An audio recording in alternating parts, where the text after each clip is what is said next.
오늘 우리에게 주시는 하나님의 말씀은 고린도후서 4장 7절에서 10절까지의 말씀입니다.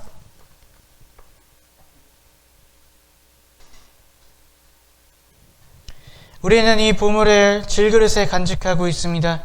이 엄청난 능력은 하나님에게서 나는 것이지 우리에게서 나는 것이 아닙니다. 우리는 사방으로 죄어들어도 움츠리지 않으며 답답한 일을 당해도 낙심하지 않으며 박해를 당해도 버림받지 않으며 거꾸로 트림을 당해도 망하지 않습니다. 우리는 언제나 예수의 죽임당하심을 우리 몸에 짊어지고 다닙니다. 그것은 예수의 생명도 또한 우리 몸에 나타나게 하려 하기 위함입니다. 아멘.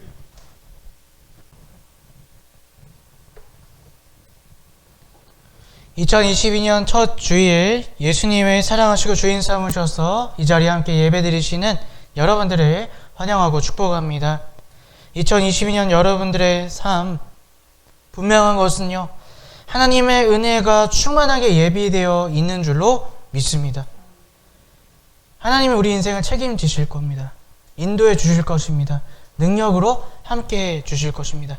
중요한 건 우리가 예수님을 얼마나 바라보느냐, 우리가 예수님과 얼마나 동행하고 얼마나 말씀에 순종하느냐에 따라 그 능력과 인도하심을, 그 사랑을 얼만큼 누리는가, 거기에 달려 있다는 것입니다. 여러분, 작년보다 더 주님을 바라보십시오. 더 동행하십시오. 말씀에 더 순종하고자 결단하십시오. 그래서 예비된 은혜를 하나도 누리지 못하는 인생이 아니라 충만하게 누리며 사시는 저와 여러분들 되시기를 축원합니다. 새해가 되면 어떻습니까? 우리 가족들이나 친지들, 또 나와 가까운 지인들에게 안부 인사를 하죠. 새해 인사를 꼭 합니다. 저도 송구영 씨 예배 마치고 제 카톡을 열어봤더니 단체방에 그냥 새해 인사가 몇백 개씩 달려있더라고요. 예. 때로는 어떻습니까? 우리가 뭐 억지로 할 때도 있지만, 사람들 다 하니까 할 때도 있지만, 하지만 내 주변 사람들이 다 잘 되기를 바라요. 그리고 어떻게든 다 좋은 일이 있기를 바랍니다. 하지만 그러한 인사가 때로는요, 너무나 공허하게 생각되기도 하고 씁쓸하게 느껴질 때도 있다는 것이죠. 사람은 누구나 새해가 되고 또 다음 해가 되면요, 긍정적으로 생각하고자 해요. 희망을 갖고자 해요. 아, 그래도 올해는 뭔가 다르겠지. 올해는 뭔가 좋은 일이 있겠지. 작년과 다를 거야. 이렇게 생각을 합니다. 하지만 어떻습니까? 우리 며칠 지나고 나면, 아니 며칠 갈 것도 아니고요, 바로 눈앞에 사건 하나만 생기면, 무슨 일 하나만 생기면 그런 긍정적인 생각, 희망을 가지던 생각은 온데간데 없이 사라지고 마는 것, 그것이 우리의 씁쓸한 희망, 긍정이라는 것이죠. 이 시대는 점점점 악해져 갈 것입니다. 그리고 살기는 또한 너무나 쉽지 않은 그런 시대가 될 것입니다. 무엇을 어떻게 살아야 될지 전혀 예측할 수 없는 시대가 되어가고 있다는 것이죠. 요즘에 여러분, 안정된 직장이라는 게 있을까요? 탄탄한 자산관리라는 게 있을까요? 이제는 더 이상 그런 것들을 우리가 자부할 수 없는, 확신할 수 없는 그런 시대에 살고 있다는 것입니다. 그래서 사람들은 더 불안해합니다. 더 확실한 것들을 원합니다. 하지만 세상 그 어디에도 우리의 불안을 해소시켜줄 확실한 것들을 제시해줄 것들은 없어 보입니다. 도대체 우리 어떻게 살아야 될까요? 누가 우리의 인생을 인도해주고, 누가 우리의 인생을 지켜주고, 누가 우리의 인생을 가장 좋은 길로 인도해 줄 수 있는 것일까요? 오늘 바울 사도는요, 그 확실한 길에 확실한 조력자가 계심을 우리에게 본문 말씀을 통해 알려주고 있습니다. 오늘 본문 말씀 7절 말씀 함께 읽어보겠습니다. 우리는 이 보물을 질그릇에 간직하고 있습니다. 이 엄청난 능력은 하나님에게서 난 것이지 우리에게서 난 것이 아닙니다. 아멘. 바울 사도가 말합니다. 우리에게는 보물이 있대요. 그리고 그 보물을 간직하는 자는 하나님의 엄청난 능력을 맛보며 살아갈 수 있다는 것입니다. 바로 우리의 인생을 책임지시고 인도하실 분은 하나님밖에 없다는 거예요. 그분의 능력밖에 없다는 것입니다. 왜 하나님밖에 없을까요? 우리는 미래를 알 수가 없습니다. 2022년 소문만 무성하죠. 뭐가 어떻게 될 것이다. 근데 그 소문들이요, 긍정적이기보다는 부정적입니다. 어렵습니다. 그래서 우리 눈앞의 문제들 때문에, 인생의 문제들 때문에 살 길이 막막하다는 거죠. 미래를 알 수 없기 때문에. 하지만 하나님은 시간 밖에 계시는 분이십니다. 무슨 얘기입니까? 이미 2022년을 훤히 보고 계시는 분이 우리 하나님이시라는 것입니다. 그분은 세상의 주인이시며 세상의 승리자 되시는 세상의 왕이시라는 것입니다. 그렇기에 그분의 진리의 말씀을 붙잡고 그분을 바라보며 살 때 우리는 그분의 능력으로 가장 확실한, 가장 안전한 인생의 길을 걸어갈 수 있다는 것입니다. 그런데 그분과 함께하는 것, 그분의 능력을 맛보는 사람은 어떤 사람이냐? 보물을 간직한 사람이다 라고 바울이 말하고 있습니다. 보물은 무엇을 말합니까? 바로 복음, 예수 그리스도의 십자가를 믿는 그 믿음이 보물이라는 것입니다. 예수님의 십자가를 믿어서 우리가 말씀을 따라 살아가고 믿음으로 살아가는 그 보물을 간직한 자만이 2022년에도 하나님과 동행하며 하나님의 능력 가운데 살아갈 수 있다는 것입니다. 하나님께서 우리 인생의 답이시지만 우리는 그 하나님을 알 수도 없고 하나님의 뜻을 깨달을 수도 없는 존재였습니다. 하나님과 함께 할 수도 없는 그런 존재였다는 것이죠. 우리의 더럽고 완악한 죄악이 우리 마음 가운데 가득 차 있기 때문입니다. 그러나 하나님은 우리와 함께 하시길 원하세요. 우리를 도우시길 원하세요. 그래서 당신의 아들을 십자가에 못 박게 하시고 우리의 죄를 대신 감당하게 해 주셨다는 것입니다. 다시 말해서 우리가 하나님과 동행하기 위해서, 하나님의 능력을 맛보기 위해서 그 예수 그리스도께서 날 위해 십자가 지심을 믿고 그 복음을 내 마음의 중심에 두고, 그래서 그것을 믿는 자답게 하나님 말씀대로 살고자 노력하는 자가요, 하나님과 동행하고 하나님의 능력을 맛보며 살아갈 수 있다는 것입니다.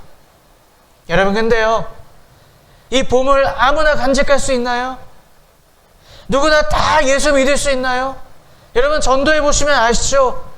누구는 20년, 30년 전도하는데도 안 믿어요. 믿을 수가 없대요. 이해가 안 간대요. 이 보물을 간직할 수 있는 건 아무나 할 수가 없다는 것입니다.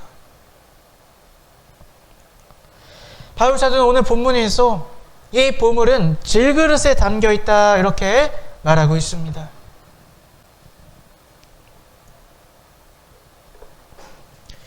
우리가 보물을 간직하기 위해서는 우리가 질그릇이 되어야 한다는 것이죠.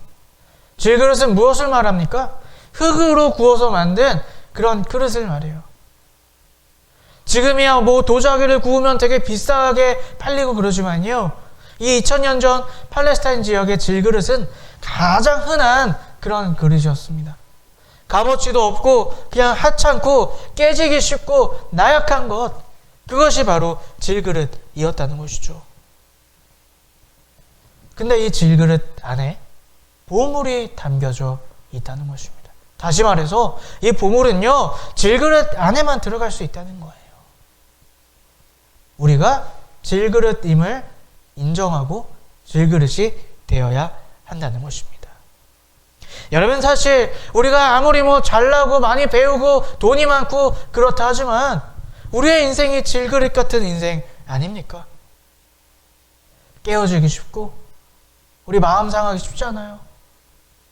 그리고 약한 게 우리의 마음 아닙니까? 문제 앞에 휘청휘청 되는 그런 아무 힘 없는 너무나 흔하고 하찮은 그런 존재, 하나님 없이 나 혼자 사는 그 존재가 바로 질그릇 아니냐는 거예요. 근데 우리는요, 어떻게든 그 질그릇을 내 스스로, 내 힘으로 단련해 보려고 노력합니다. 돈으로. 내가 노력해서 높은 자리에 올라가서 어떻게든 질그릇을 바꿔보려고 노력을 한다는 거죠. 여러분, 그러나 그 열심은 오히려 복음을 믿지 못하게 하는, 보물을 내 마음 가운데 간직하지 못하게 하는 그러한 함정이라는 것입니다. 우리는 오늘 내가 질그릇임을 먼저 인정하셔야 돼요. 낮아지셔야 합니다. 그래서 우리는 너무나 나약하고 우리는 문제 앞에 너무나 약하기 때문에 나 혼자 못 사는 것을 깨달으셔야 한다는 거예요. 주님이 필요한 것을, 예수 그리스도가 내 삶에 계셔야 된다는 것을 깨달으셔야 한다는 것입니다. 우리가 질그릇이 되고 낮아지고 주님 없이 살 수 없는 존재라는 것을 깨달을 때 우리는 이 세상의 전문가이신 하나님을 알게 되고 예수 그리스도를 내 마음에 모시게 되고 그 능력으로 살 수 있게 된다는 것입니다. 먼저 2022년 첫 주일 이 깨달음이 여러분들 마음 가운데 있기를 주님의 이름으로 축원합니다. 질그릇이에요. 우리 살 수 없어요. 우리가 아무리 머리에 잘 쓰고 아무리 좋은 곳에 투자해도 아무리 좋은 집에 살아도 우리의 마음은 평안할 수 없다는 거예요. 앞날을 알 수가 없다는 거예요.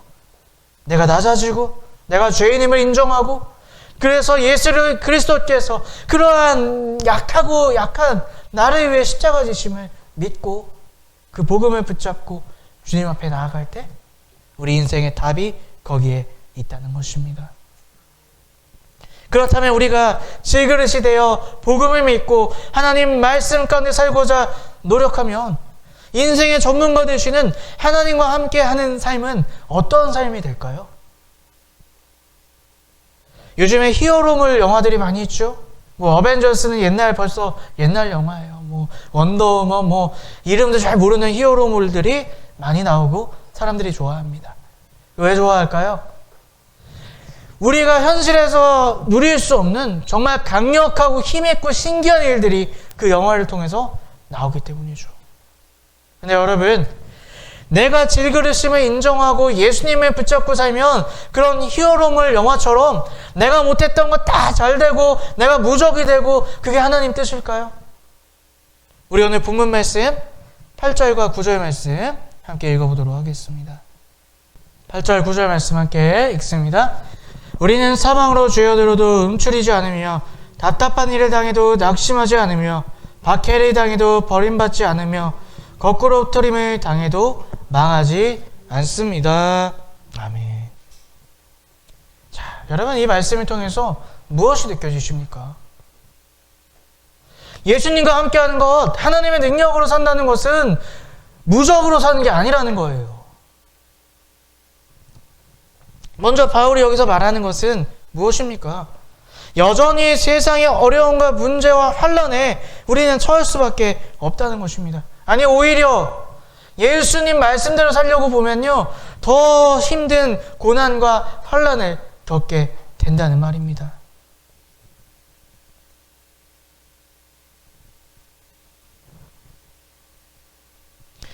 예수님을 믿어도요, 이런 일들이 벌어지게 된대요. 사방으로 죄어들고 답답한 일을 당하고 또 박해와 거꾸로뜨림을 당한다고 바울 사도가 말하고 있습니다. 자, 사방으로 죄어들면 무슨 얘기입니까? 무거운 압박을 받으며 산대요. 또 답답한 일을 당한대요. 무엇을 어찌해야 될지를 모르는 당황스러운 상황 가운데 살게 된다는 것입니다. 또 박해와 거꾸로뜨림을 당한대요. 도망치고 싶을 정도의 고통이 인생 가운데 있는가 하면 가장 낮은 것으로 내어 던져지는 그런 일도 겪을 수 있다는 것입니다.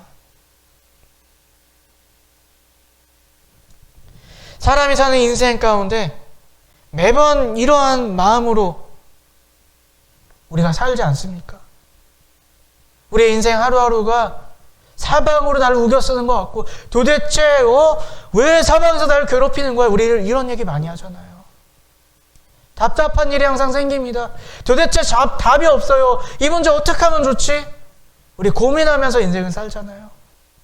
때로는 누군가가 나를 너무나 미워하고 괴롭혀서 도망가고 싶을 때도 있고요. 우리 집 망하면 어떡하지? 내 사업 잘 안 되면 어떡하지? 그렇게 거꾸로 트림의 위협을 느끼며 살 때도 있다는 것입니다. 자, 그런데 문제는 뭐예요? 예수 믿어도 똑같다는 거예요. 그런 문제는 여전히 우리에게 달려든다는 것입니다.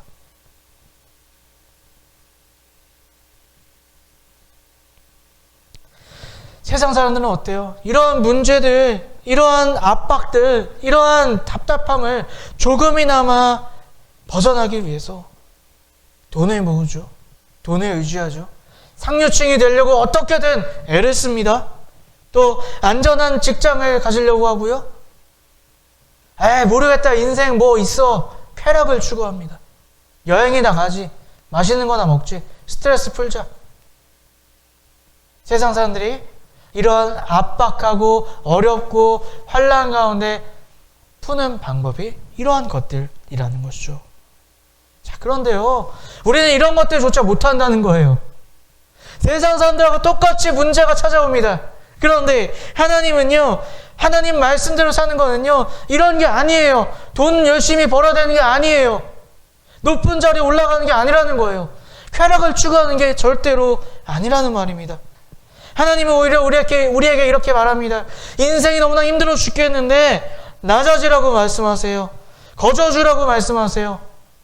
하나님을 닮아 거룩해지라고 우리에게 말씀하십니다. 어떻습니까, 여러분? 복음을 믿고 하나님 능력으로 산다는 것은 사실 겉으로 보면 더 괴로워 보입니다. 더 힘들어 보입니다. 그런데요, 여기서 끝나지가 않는다는 거예요. 바울 사도는 똑같이 문제가 찾아오는데 세상 사람들과 똑같이 끝나지 않음을 우리에게 말해주고 있다는 것입니다. 자, 어떻습니까? 사방에 죄어 오는데 우리는 움츠러들지 않는데요. 궁지에 몰리지 않는다는 거예요. 사방에서 모든 문제가 이거 터지고 저거 터지고 그렇다고 해도 우리가 움츠러지지 않는 거, 궁지에 몰리지 않을 수 있다는 거죠. 또 어떻습니까? 답답한 일을 당해도 절망하지 않을 수 있대요. 또 박해와 거꾸로 트림을 당해도 버림받지 않고 망하지 않는데요. 아무리 고난과 박해를 당해도 하나님은 나를 버리시지 않는데요. 아무리 거꾸로 트림을 당해요. 내가 막 위협을 느껴요. 하지만 우리는 완전히 끝나지 않는 인생이 된다는 것입니다. 왜요? 하나님이 우리를 붙잡고 계시기 때문이죠. 하나님이 우리 인생을 책임지고 계시기 때문에 우리는 똑같이 인생의 어려운 문제를 만난다 할지라도 나 혼자 정정긍긍하다가 망하는 인생이 아니라 그 가운데서 다시 일어나는 하나님의 놀라운 능력을 체험할 수 있게 된다는 것입니다. 왜 그럴까요? 그 인생의 주인이 어리석고 미련한 내 생각이 아니라 하나님의 놀라운 능력, 하나님이 우리의 인생을 책임져 주시고 일어설 힘을 주시기 때문이라는 것입니다. 오늘 본문 말씀 10절 말씀을 우리 함께 읽어보도록 하겠습니다. 우리는 언제나 예수의 죽임당하심에 우리 몸에 짊어지고 다닙니다. 이것은 예수의 생명 또한 우리 몸에 나타나게 하려 함입니다. 아멘. 바울 사도는 보물을 간직한 삶을 다른 식으로 우리에게 설명하고 있습니다. 바로 예수의 죽으심을 짊어진 것, 그것이 복음을 간직한 삶이라고 말하고 있습니다.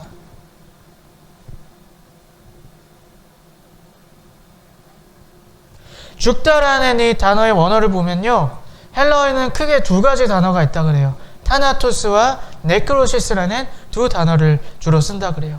근데 타나토스라는 단어는 죽음 그 자체, 그냥 죽음, 사망 이것만을 얘기한다면 네크로시스는 죽어가는 모든 과정을 말한다 그래요. 근데 오늘 본문 10절에 예수 그리스도의 죽으심, 이 단어는요 네크로시스를 쓰고 있다는 거예요. 예수께서 이 땅에 오셔서 십자가를 지시기까지의 모든 과정, 그것을 우리가 짊어지고 사는 것, 그것이 바로 보물을 간직하고 사는 자의 모습이라는 것입니다. 예수님이 이 땅에서 무슨 일을 하셨습니까? 하나님과 깊은 교제를 하시고 그분의 뜻을 묻고 순종하셨고 또 세상 사람들을 사랑하며 섬기며 하나님 나라를 선포하며 사셨죠. 우리도 그것을 짊어지고 살 때 예수 그리스도의 생명, 하나님의 능력이 우리의 삶 가운데 임할 수 있게 된다는 것입니다. 내 욕망 내려놓고 내 교만함을 죽이며 나를 십자가에 못 박으며 살아갈 때 예수님이 어떻게 사셨지? 예수님이 이 상황 가운데 무엇을 하셨지? 그것을 우리가 기억하며 그렇게 살고자 노력할 때 우리의 삶 가운데 그 생명이 일어나게 된다는 것입니다.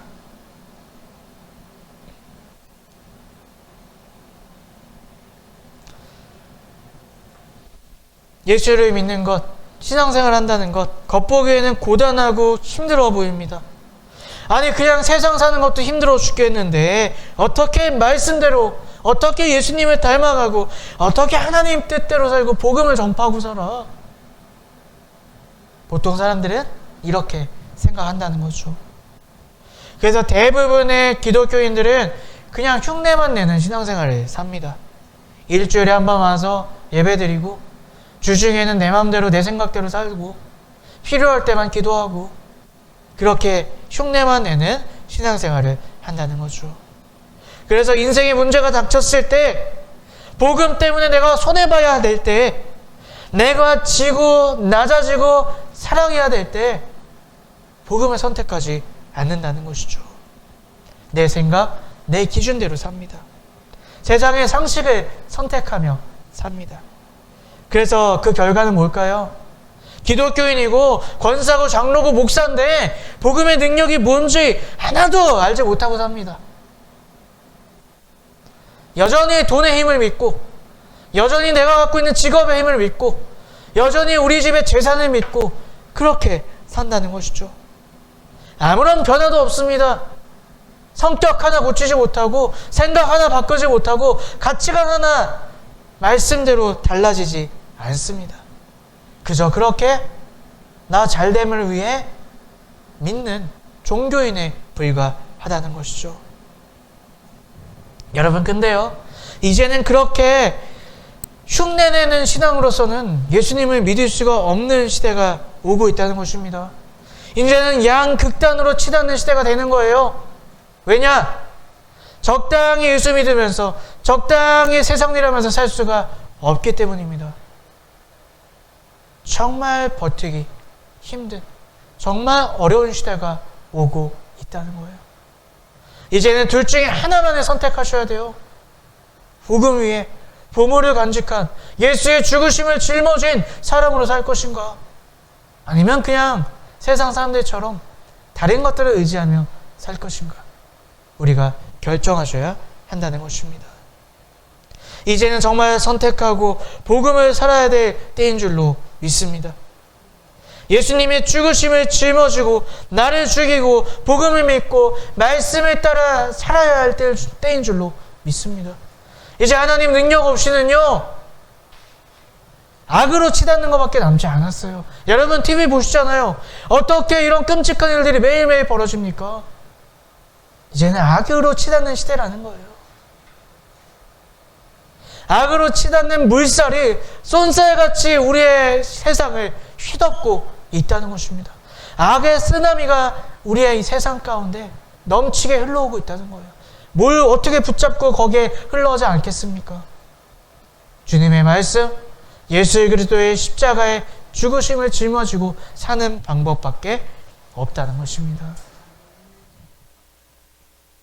우리 마태복음 읽어봅니다.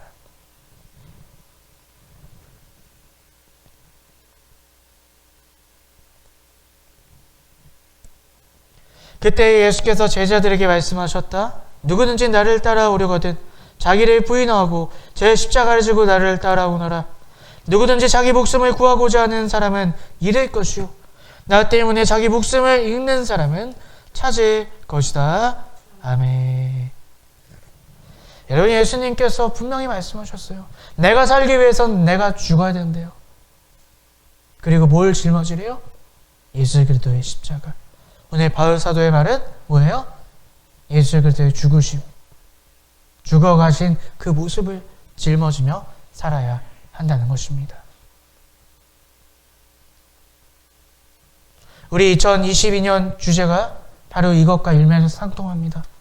오늘 본문 말씀이 우리 2022년 우리 행복한 교회 주제 말씀이에요. Like a Christian. 그리스도인답게 살아야 된다는 거예요, 이제는. 적당히 흉내내는 신앙 말고요. 일주일에 한 번 교회에 오는 신앙 말고요. 우리의 삶 가운데 예수님과 동행하고 말씀에 사는 그런 삶이 필요할 시대라는 것입니다. 그래서 어때요? 예수를 그리스도를 믿어 현실을 넘어 사는 사람들. 오늘 2022년 우리의 인생 앞에 문제는 여전히 올 거예요. 어려운 일들 계속 있을 겁니다. 근데 어떻게 해결하실 거예요? 세상 방법이 아니라 현실을 넘어 하나님의 능력으로 그렇게 살아가시는 저와 여러분들이 되시기를 주님의 이름으로 축원합니다. 그 하나님의 능력을 누리는 비결은 기도 많이 한다고 되는 게 아니에요. 내가 보물을 간직한 자가 되셔야 됩니다. 예수 그리스도의 죽으심을 짊어진 자가 되셔야 합니다. 여러분, 나의 십자가를 짊어지라 예수님께서 말씀하시죠.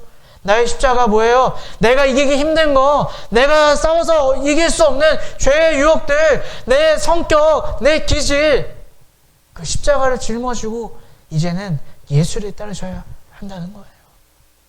그럴 때 우리 2022년 온전히 하나님의 능력으로 그리스도인답게 현실을 넘어서는 그런 참 성도의 모습으로 살아갈 수 있게 될 줄로 믿습니다. 우리 모두가 그러한 삶을 사시기를 주님의 이름으로 축원합니다. 아멘.